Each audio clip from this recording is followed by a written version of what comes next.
Warren Haynes called and he said, we're doing this tribute album to Alan Woody, and we're getting all these great bass players to play on different tracks. Do you want to make a film about it? And they knew I was a bass player and filmmaker, so I ended up being the right guy for the job to come in and document the situation.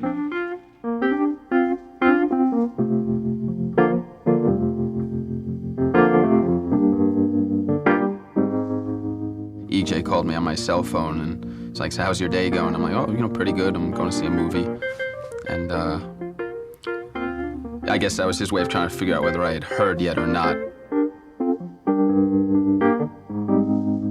When I got a call from Warren on early Saturday morning,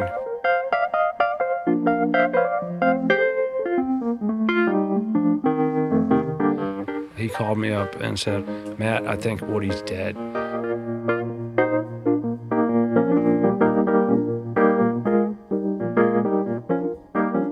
Last thing he told me was, I love you, Pop.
Something recently that, you know, for every 10 men that can survive adversity, only one of them can survive prosperity.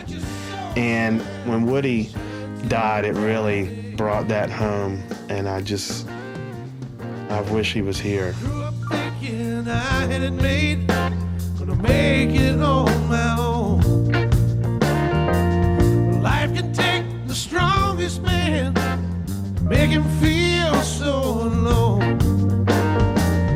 Now sometimes I feel a cold wind blowing through my aching bones. I think back to what my daddy said. He said, boy, in this darkness before the dawn, let your soul shine. Oh, it's better than sunshine. It's better than moonshine. I'm sure better than rain.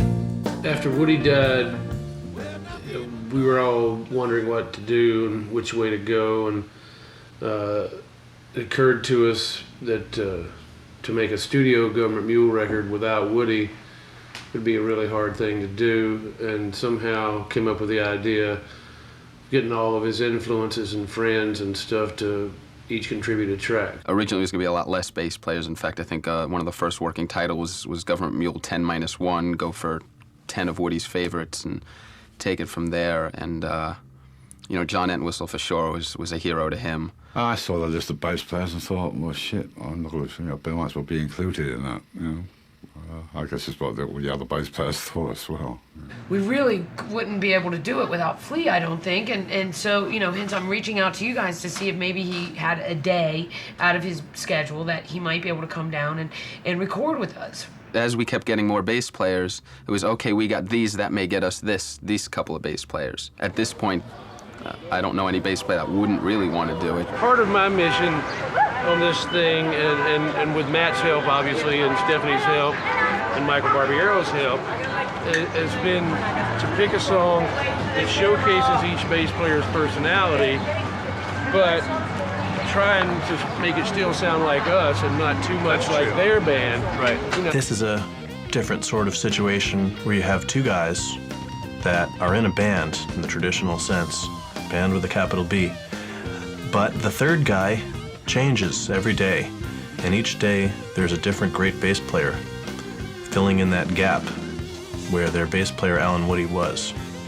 If you change the whole band, it's like 4 or 5 different guys per tune, that would get weird. But see, if you have Matt and Warren in there, Warren's voice, Warren's style, Warren's major force and influence, and Matt as the drummer, see, there's your constant thing. In almost all these situations, I'd never met these guys, and it was literally just they'd walk in the studio door, I would shake hands, hi, how you doing, and start playing. Most of all, it's been new material, so it's new to the bass players. They have to learn it from the ground up.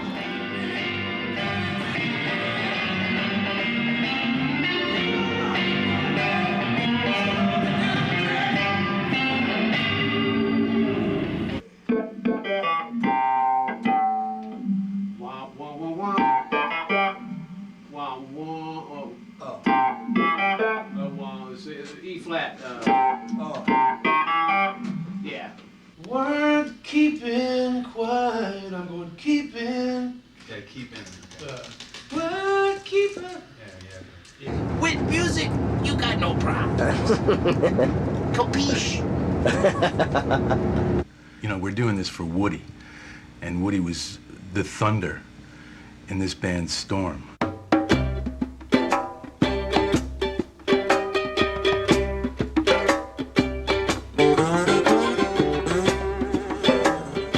Woody loved bluegrass and blues and jazz and rock and all these different types of music equally. He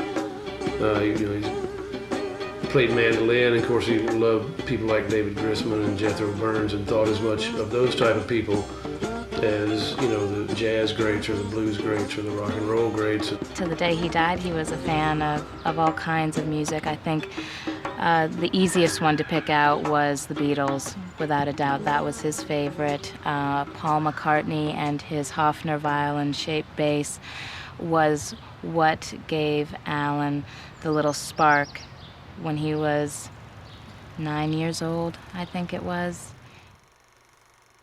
He come in this world loving music. He was 2 years old, and I bought him a little record player. Used to have them little red and pink and all different color records, And he would play with that thing hours on end. I don't know if you ever noticed or not, but it was a scar on his, under the eye. Elvis Presley come on the radio, and he fell out of the chair from dancing and busted that open. Yeah, it was in the 70s, and I walked to this music store, it's Hughley's music store in Nashville, Tennessee, and it was at the time when bass players were thumping and plucking, and I heard a guy who, his fingers was faster than greased light, and I said, who is that guy? He says, it's Alan Woody, and I went back, introduced myself, and that relationship lasted for a lifetime. I remember overhearing Woody tell a fan one time, they said, Woody, how did you get to play the bass so good? And he said, it's the only thing I could ever do good. It's the only thing I was ever any good at.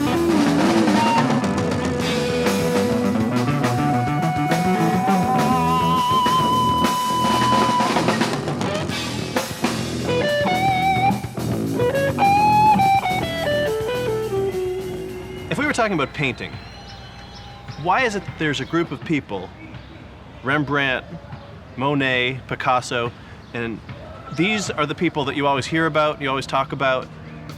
Why does a certain group of people rise above all the others? And I can use bass players as an example of this because on this album we have 25 of the best and most talked about bass players out there.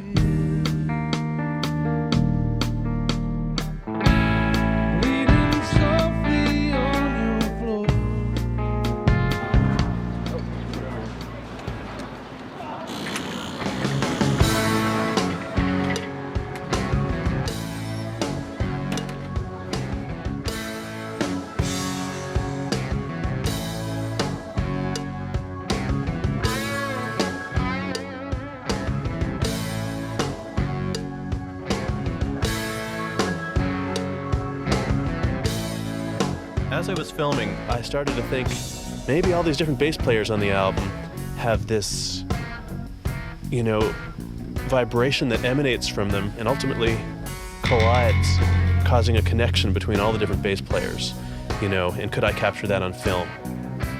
I don't know what I'm looking for, but I'm trying to find the essence of what different bass players share together.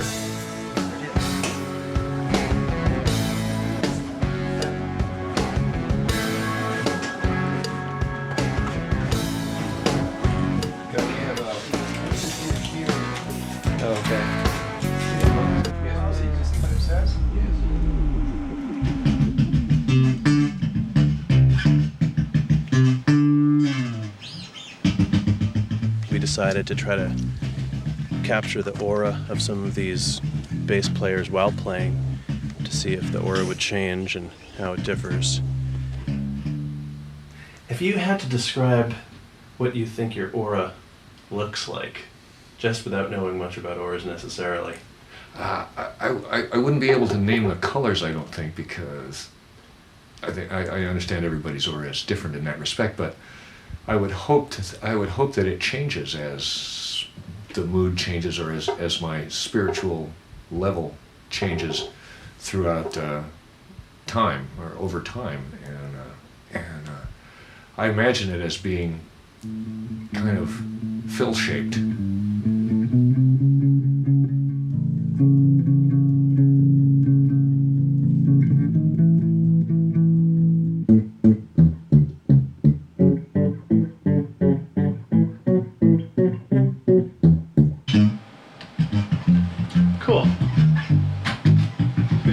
That's good. We got your aura. I'll send you a mathematical printout of what it all means. Yes. As revealing as it was to see the auras, I thought I might get even more insight by isolating a bass player in session.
Should we listen to what we have? Yeah, we got a lot. Mike's trapped in here, guys. Close the door. The door is locked. I can't get out. How long we waited for this moment? The bass player is trapped together. It's all a scheme. They're gonna get all 8 of us in here and... Thanks. Did you did your prayers?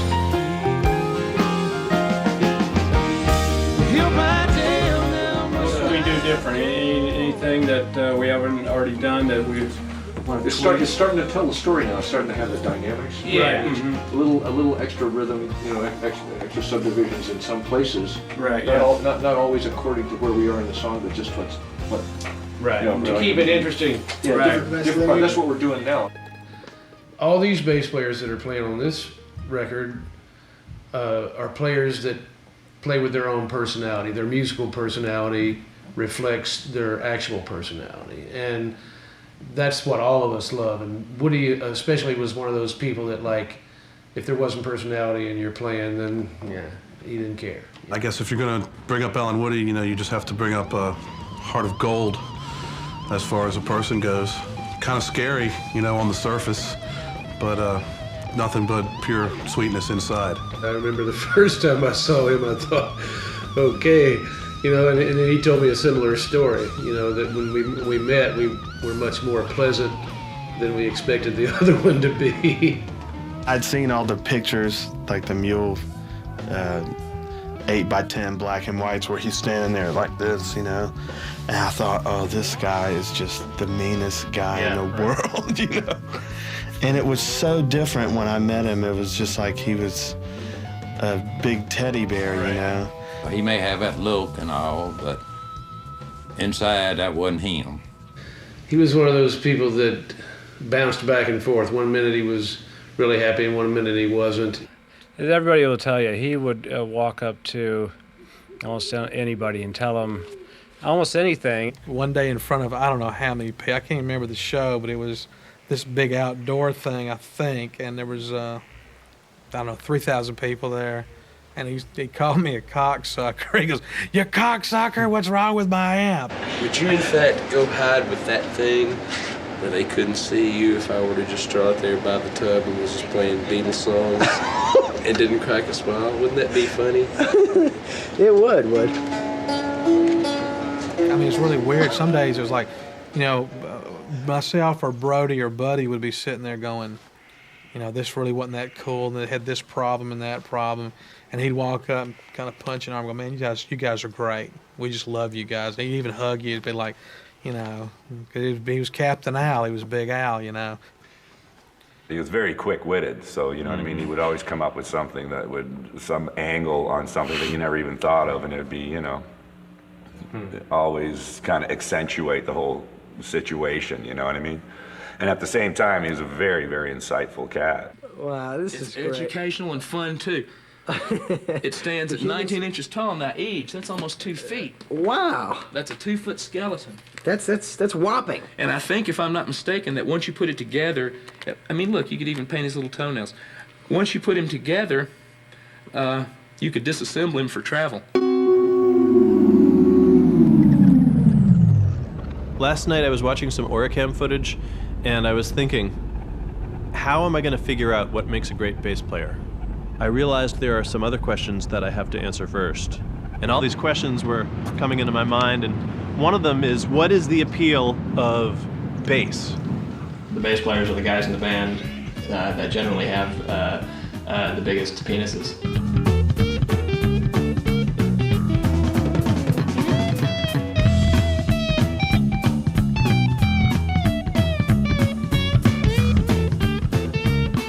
People love bass so much more than they even know, I think, like bass, it's more talked about now. It's kind of more in the forefront, maybe because people just got tired of listening to wheelers on the guitar,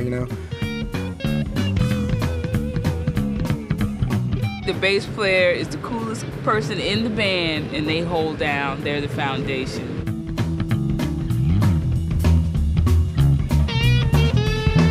I remember going to see bands when I was a kid and not knowing the difference, just seeing one, electric instrument had 4 strings and one had 6 strings, and whenever the one with the 4-string came in, it really rumbled.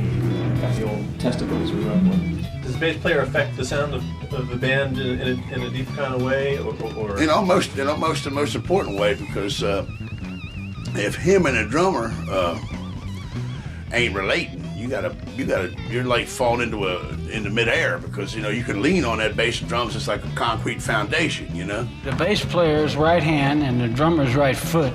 This is my opinion, of course. It's like a marriage, and if you don't have that, then you don't have a backbone for the whole band. So the band slumps, kind of, For the music, we hold the basics down, but then surprise people with other options that they didn't think could happen.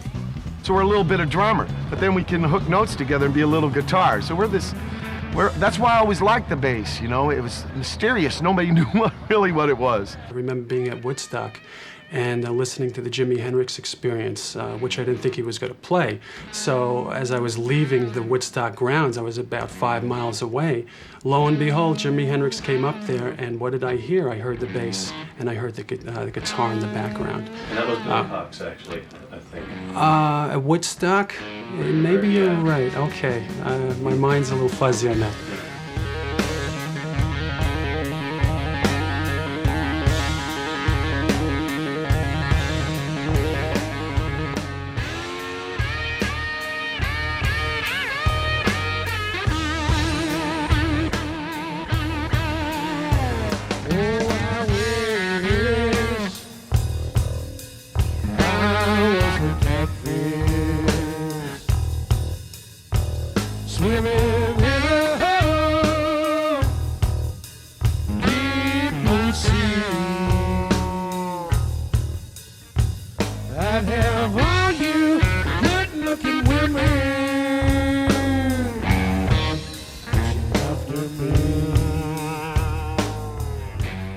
I like the security and safety of just, you know, monotony of the same groove. That's what I base everything on, is groove. You know, say a little something, shut up.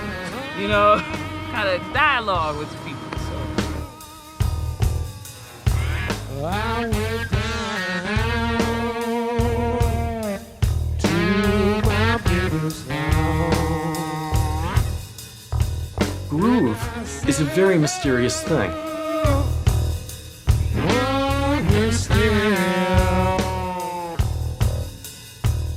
You just gotta feel it.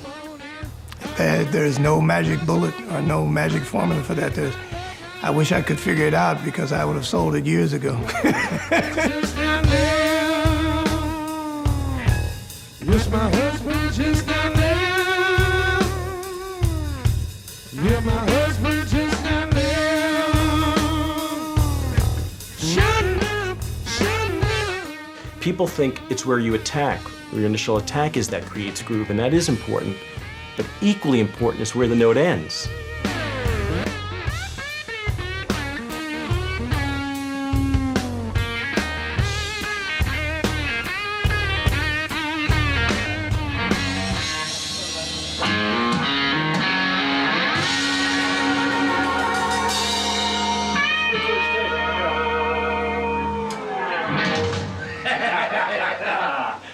Man, that's exciting. That's a good first take. That's exciting.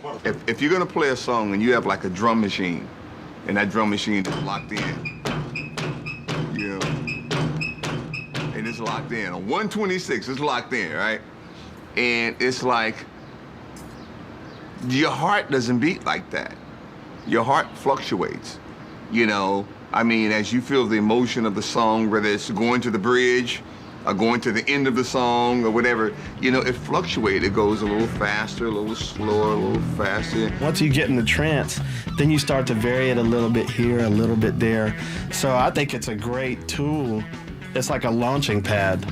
Did you have to learn how to groove, or did you always a good groover? Oh no, I didn't have to. Nah, definitely not. It's something I never thought about. You know, it's just, you know, living in a room. 3 or 4 people, it's hot, it's sweaty, and no air conditioners, 110 degrees outside, and, you know, you grooving.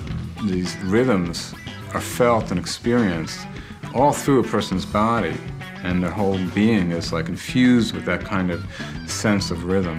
When you really get in the zone and you're standing outside of yourself, the groove will play itself. It's almost like you're not able to play anything inappropriate. You cannot make any mistakes.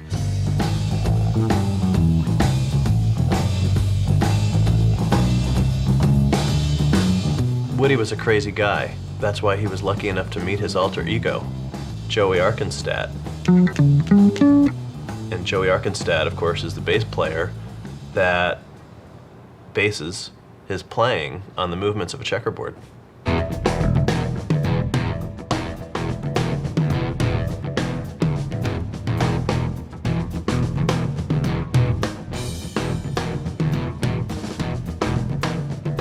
Warren called me, said he had this song he'd written a couple of years ago, and he had a tape. So, you know, I spoke to him over the phone a couple of times. Warren and I had never even met, right? And he tells me people are asking if it's me playing bass on that. And here's the part I can't understand. There was no bass on that tape.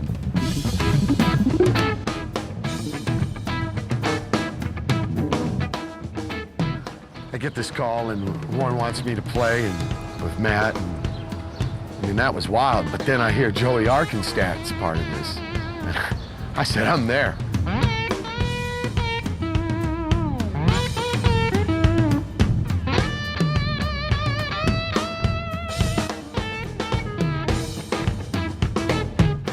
Oh, like the reason why I'm really on this record? Not, I mean, there's so many great bass players that you've named, but, you know, Joey Arkenstadt, definitely, has been a great, I bought the video, Lessons With.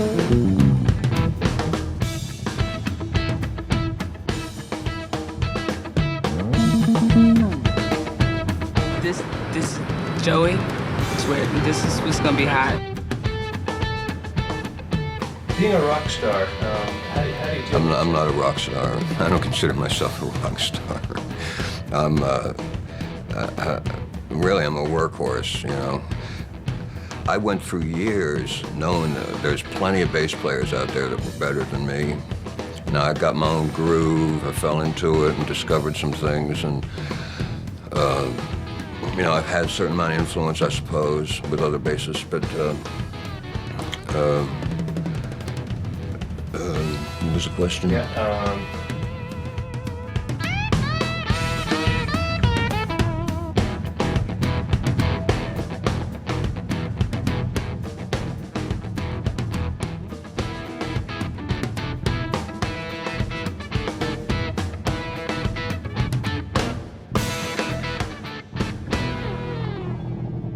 Arkenstadt, here's a person who was called to be on the album. He accepted the invitation. He came and recorded, and no one really knows who he is.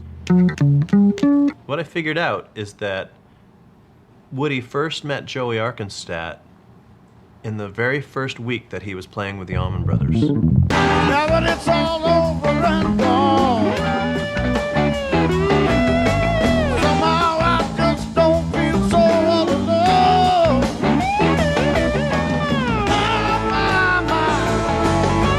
Seems like such a waste of time. Did not ever seem to know. Now but too late to show. If I ever see a woman walking down the street, I'll just stand back. I'll never forget the day he auditioned for the Allman Brothers, right?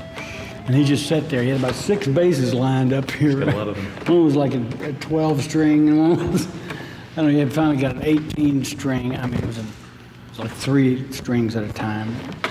Anyway, he just sat back there and let it, I guess there was about 12 or 15 other bass players. He let all of them go, and, you know, they were all good. All the bass players were real good. But his attitude was just, it was good. They auditioned like 20 people, and he's the one they chose. The next day, he was in the Allman Brothers, which means he's got like 5 different people telling him what to play. He's got Greg telling him, oh, play it real simple, like R&B, you know. He's got Dickie going, now when I go up high on the neck, I want you to go up high with me. And he's got Butch going, just stay with the drums, just stay with the drums.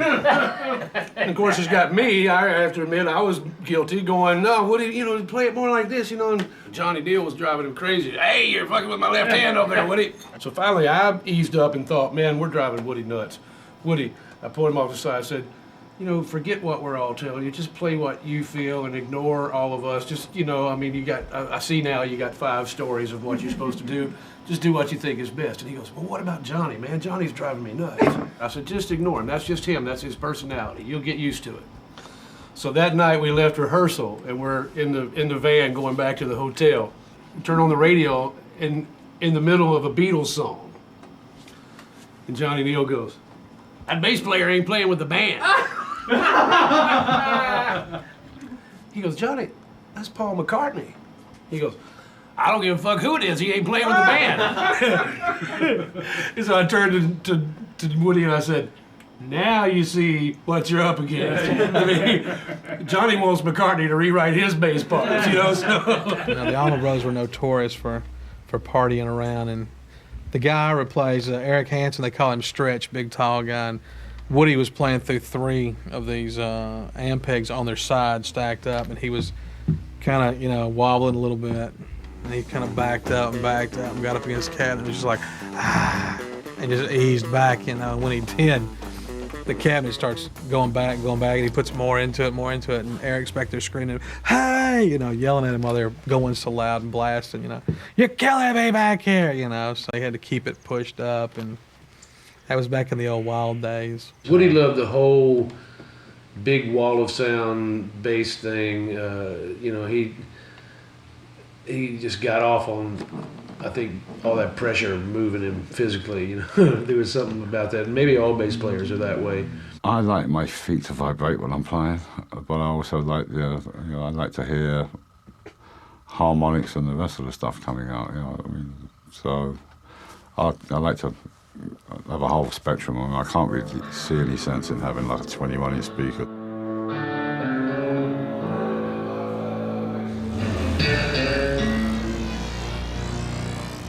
the low end goes to these 18, these it's like 8 18-inch speaker cabinets, and then I got 8 15-inch speaker cabinets for my mids. For the highs, I got like 4 8 10-inch cabinets. Yeah, I had one bass rig. I had 52 speakers and about 5,000 watts. It really rocked the place.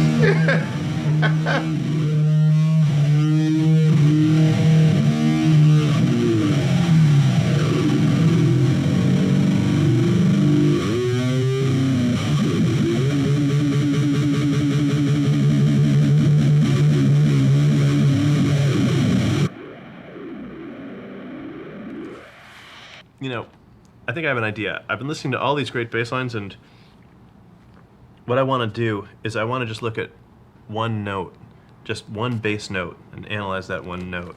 Do you have that blue button? Okay, this will give me the one note.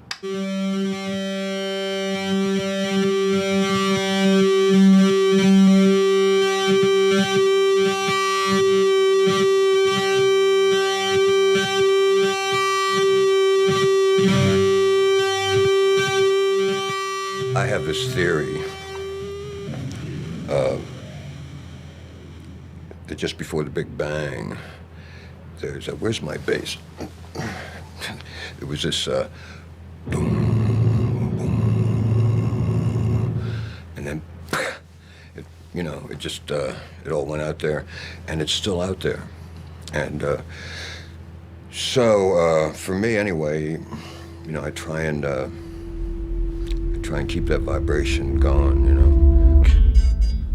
Bass has a lot to do with vibration, and when you're up here, you vibrate the upper mandible. Going down just this far vibrates the lower mandible.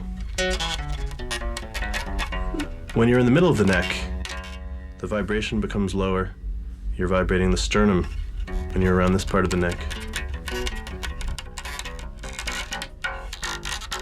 Around here, on this low string, the vibration reaches down to the butt level where you're vibrating the coccyx bone.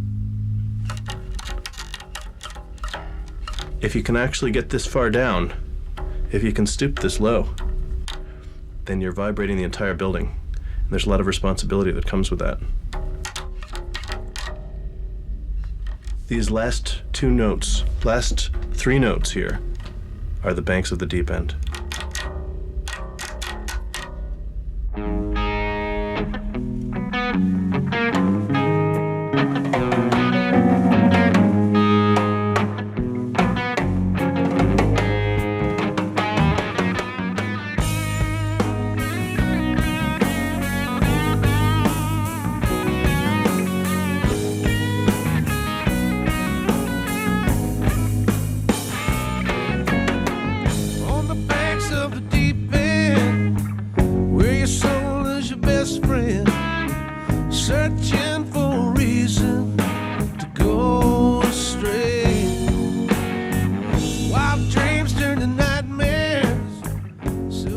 Studies that have been done to show how different tones, specific tones, relate to specific muscles in the body. And there's an idea that you can vibrate the different chakras with different frequencies. The chakras start from the head down to the butt. Yeah. Mm-hmm. So if one chakra is not humming or vibrating to the capacity as the others are, you're gonna feel a little stressed out. You're gonna be, your immunity isn't going to be, pumped up to the potential it could be. From the mixture, try to put it into the picture. Got a place where you're standing, take your shoes to the dirt. Trying hard to get back, running on the stone. Put you on my shoulders, can be the only one. See the world still spinning around, getting dizzy when we're love.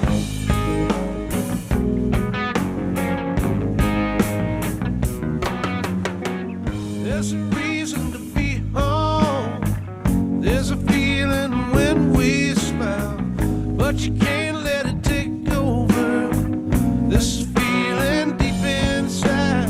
I'm sure sure there's been a lot of studies done about the effect of harmonic vibration on people's organs and brains and things. And I know for one that, you know, when we're in that kind of room where you hit a low note on the bass and you can feel it sort of take time to well up through the floor and the crowd feels it.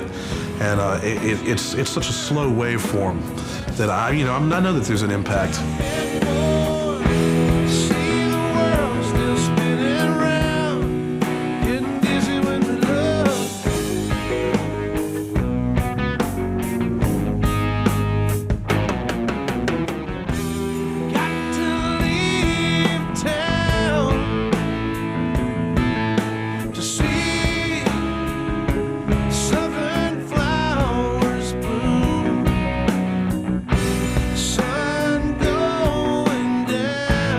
Pythagoras was a strong believer on vibrations.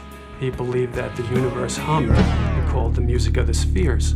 At any one time, there may be a whole bunch of bands playing across the country, and this vibration is sort of traveling underground, and it's part of an overall resonance. And then as bass players, we have this sort of obligation to tap into that resonance that's already happening.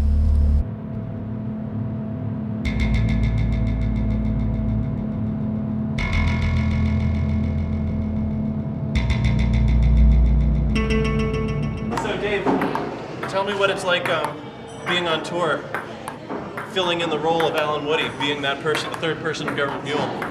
It's really fulfilling because I think the band and what Warren and Matt have to offer and the legacy that Alan's going to leave behind is too important and too strong to simply, you know, let his death be the end of it all.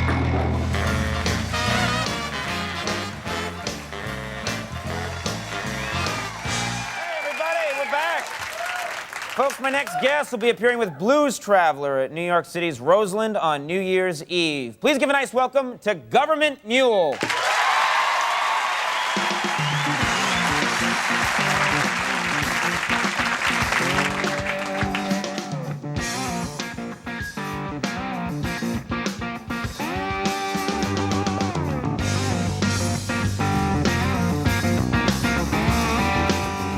Late '94 sometime, we were riding down the highway on tour with the Allman Brothers on the bus, listening to some trio, Cream, Hendrix, something, I don't remember which.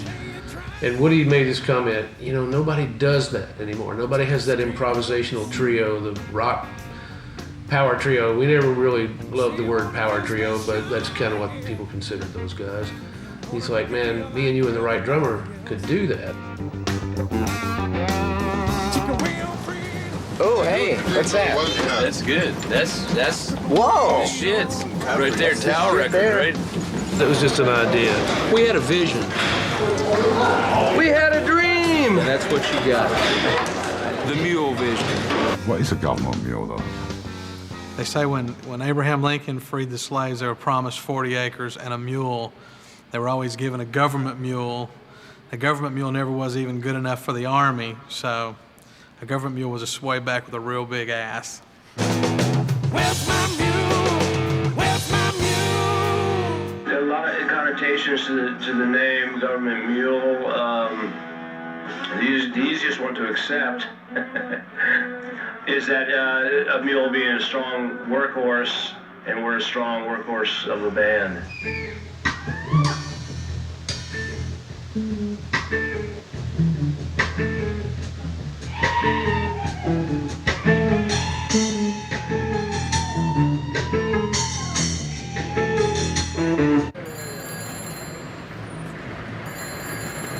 Hello? Hi, thanks for getting back to me. Yeah, well, the reason I was calling is I was having this little revelation about some of the musicians that have been on this album. Yeah, well, the bass players and the other people, just that they've listened to so much music, like other than their own style. They've listened to so many different kinds of music that they themselves have become a voice for the different cultures coming together. And almost, yeah, like a melting pot of musicianship or something. Well, yeah, I could make an example. Like, for example, Phil. you know, you listen to the bass lines that he was playing, and one thing that comes to mind is country music. Yeah, I could exemplify that.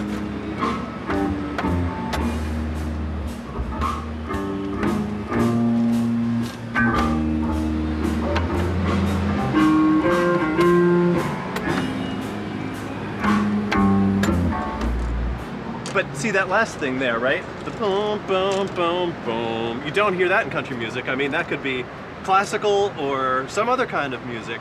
I mean, here's a guy who's just taken in so many different kinds of music from different cultures and different parts of the culture and put it all together into his own style. And I think that's one of the things that makes people a great player, or makes someone a great player. Well, no, you know, anyone really is always a product of what's been before. It's just who you borrow from and what degrees and what amounts. I mean, when you're coming up, you always learn what you've heard before, kind of thing. You've got your heroes and stuff, like before you pick up your instrument even. A lot of times you go, oh wow, I'd love to play like that guy. A lot of times the people that we all considered masters got that way because they opened their ears to styles and genres other than the ones that they would consider their own. You know? Some of my earlier influences were, of course, Barry Oakley, Jack Cassidy, Paul McCartney, Jack Bruce, Felix Pappalardi, John Entwistle. I can remember he and I we were looking at a magazine, and it was a bass player magazine, and he was getting lumped into a paragraph with Jack Cassidy and John Entwistle, and that was such a thrill for him. He was one of those people that when you're listening to music, he gave it about 10 seconds and he would tell you right then if it rocked or if it sucked, and there was no middle ground, you know. He was a big fan of Phil Lesh, Rocco Prestia, you know, he was a huge fan of Tower Power. He would play me some Tower Power stuff. Of course, I was fairly familiar with it, and I never could really get what he was talking about. I picked this from, and I could sort of tell. And then Rocco, they cut the track "What Is Hip," and I'm going, well, there it is. There's that double stop and that little slurring thing, and that's kind of cool. I'm starting to get it, you know. Let me play it for you one time.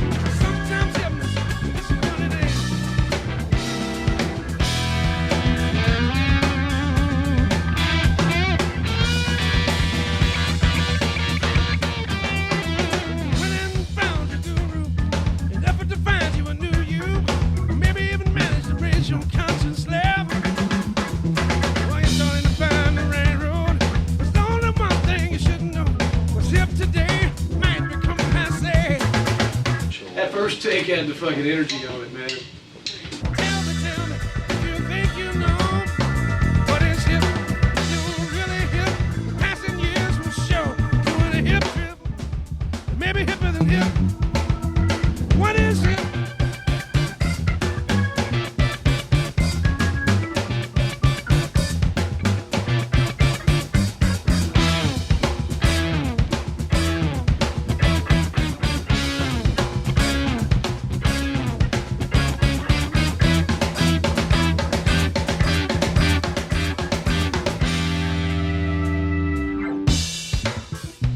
There's kind of a fraternity of the bottom end. I really feel that strongly. It's like a little bass players convention they've got going up here. I'll take a quick shot. All right, man. I'll get over here. There you go. I look good. Thank you. I'll give you my number, so if you ever want to do anything, I mean, I'll be there like that. I'm playing, and Bootsy Collins and Larry Graham come to the side of the stage while at my gig and like watch me for a lot of songs. That is it.